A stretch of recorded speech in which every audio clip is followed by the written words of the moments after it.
అంతర్జాతీయ రాజకీయాల్లో ఒక కీలక పరిణామం చోటు చేసుకుంది. పాకిస్తాన్ వేదికగా అమెరికా, ఇరాన్ దేశాల మధ్య చర్చలకు సర్వం సిద్ధమైంది. సయోధ్య కోసం రెండు దేశాలకు చెందిన ప్రతినిధి బృందాలు ఇప్పటికే ఇస్లామాబాద్కు చేరుకుంటున్నాయి. పలు కీలక అంశాలపై నెలకొన్న వివాదాలను పరిష్కరించుకోవడమే లక్ష్యంగా ఈ భేటీ సాగనుంది. అయితే ఈ చర్చల ప్రారంభానికి ముందే ఇరు దేశాల నుంచి పరస్పర హెచ్చరికలు వెలువడుతున్నాయి.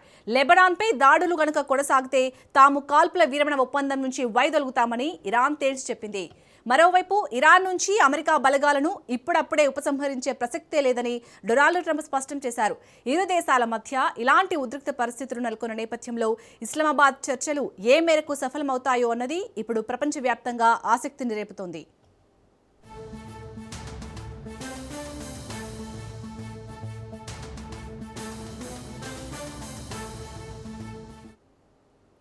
రైట్కైటు పాకిస్తాన్ వేదికగా అయితే అమెరికా, ఇరాన్ దేశాల మధ్య చర్చలకైతే సర్వం సిద్ధమవుతున్నట్టుగా తెలుస్తుంది. దీనికి సంబంధించి పూర్తి అప్డేట్స్ ని మా ప్రతినిధి సైదులు అందిస్తారు. సైదులు. శాలిని, పాకిస్తాన్ వేదికగా ఇస్లామాబాద్లో అమెరికా, ఇరాన్కి సంబంధించినటువంటి చర్చల అంశం దానికి సంబంధించినటువంటి అంశం మరి కాసేపట్లో ప్రారంభమయ్యే అవకాశం కనిపిస్తుంది. అయితే మనకు అందుతున్న సమాచారం ఏంటంటే ఇరాన్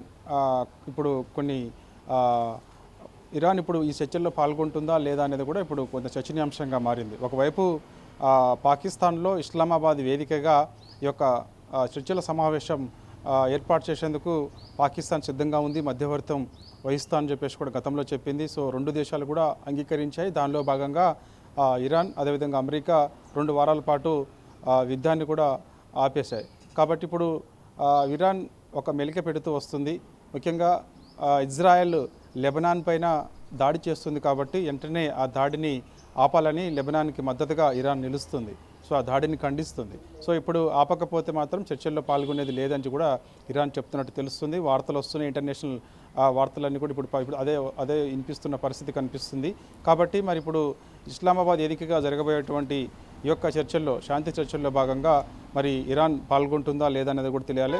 సో మనకు అంటే 2 వార్తలు అయితే వినిపిస్తున్నాయి.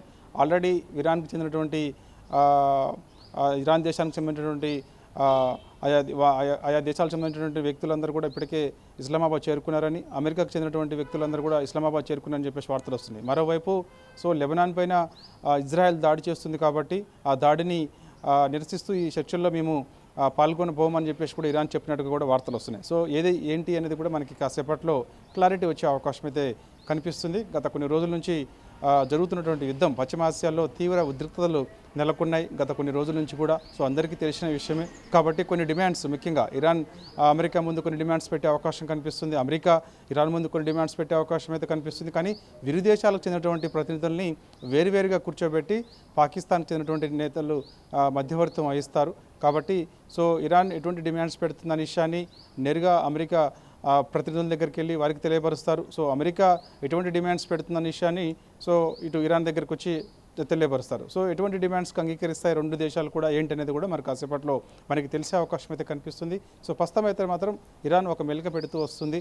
ఈ శాంతి చర్చలు జరగకముందే సో ఇజ్రాయెల్ వెంటనే ఇక లెబనాన్ పైన చేస్తున్నటువంటి దాడి ఏదైతే ఉందో ఆ దాడిని వెంటనే ఆపేయాలని చెప్పేసి కూడా ప్రధానంగా డిమాండ్ చేస్తుంది. కాబట్టి ఇప్పుడు నేరుగా ఇజ్రాయెల్ని టార్గెట్గా ఇరాన్ చేస్తూ ఉంది. కాబట్టి ఇందులో అమెరికా జోక్యం అవసరమని కూడా చెప్తుంది. ఎందుకంటే అమెరికా, ఇజ్రాయెల్ సంయుక్తంగా ఇరాన్ పైన దాడి చేశాయి కాబట్టి సో అందుకు అమెరికా జోక్యం చేసుకుంటే ఇజ్రాయెల్ వెంటనే లెబనాన్ పైన చేస్తున్నటువంటి దాడి ఏదైతే ఉందో ఆ దాడి వెంటనే ఆపేసే అవకాశం ఉంటుందని కూడా ఇరాన్ చెప్తుంది.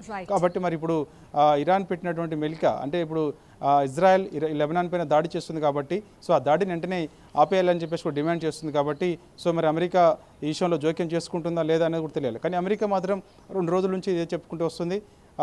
కాల్పుల విరమణ ఒప్పందంలో లెబనాన్కి ఎటువంటి సంబంధం లేదని కూడా చెప్తూ వస్తుంది అమెరికా. ఇదే విషయాన్ని అమెరికా ఉపాధ్యక్షుడు జేడీ వాన్స్ కూడా అధికారిక ప్రకటన కూడా చేశారు. సో ఇజ్రాయెల్ లెబనాన్ పైన దాడి చేస్తుంది, ఈ దాడిలో జోక్యం అమెరికా చేసుకోవాలని ఇరాన్ మాకు ప్రతిపాదన పంపింది. కానీ యొక్క సీజ్ ఫైరింగ్ సంబంధించి లెబనాన్ లేదు కదా అనేది కూడా అమెరికా ఒక క్లారిటీ ఇచ్చింది. కాబట్టి సో ఎట్టి పరిస్థితుల్లో కూడా మరి ఈ యొక్క ఇజ్రాయెల్ లెబనాన్ పైన జరుగుతున్నటువంటి దాడి ఏదైతే ఉందో ఆ దాడికి సంబంధించి అమెరికా జోక్యం చేసుకోకపోవచ్చు అని కూడా పెద్ద ఎత్తున వార్తలు వస్తున్నాయి. సో అదొక భాగం. కానీ ఇక ఇప్పుడు ఇస్లామాబాద్ ఏరికగా ఇప్పుడు అమెరికా ఇరాన్కి సంబంధించినటువంటి అంశాలు ప్రధానంగా చర్చకు వచ్చే అవకాశం ఉంది. కాబట్టి చాలా డిమాండ్స్ మరి పెట్టే అవకాశం అయితే ఉంది. ఎందుకంటే ఇప్పుడు ఇరాన్కి సంబంధించినటువంటి సుప్రీం లీడర్ ఈ ఇజ్దాబా ఖమేనీకి సంబంధించి, ఎందుకంటే ఇజ్దాబా ఖమేనీ ఎట్టి పరిస్థితుల్లో కూడా సుప్రీం లీడర్గా ఉండడానికి వీలు లేదు అని కూడా అమెరికా కొన్ని డిమాండ్స్ ఇరాన్ ముందు పెట్టింది. కాబట్టి మరి ఈ డిమాండ్ని ఇరాన్ అంగీకరించదా అనేది కూడా తెలియాల్సి ఉంది. ఎందుకంటే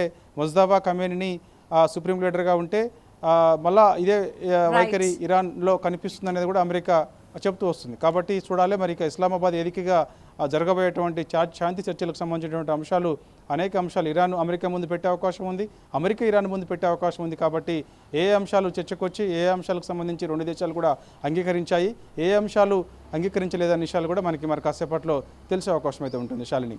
రైట్, థ్యాంక్ యూ సైదులు.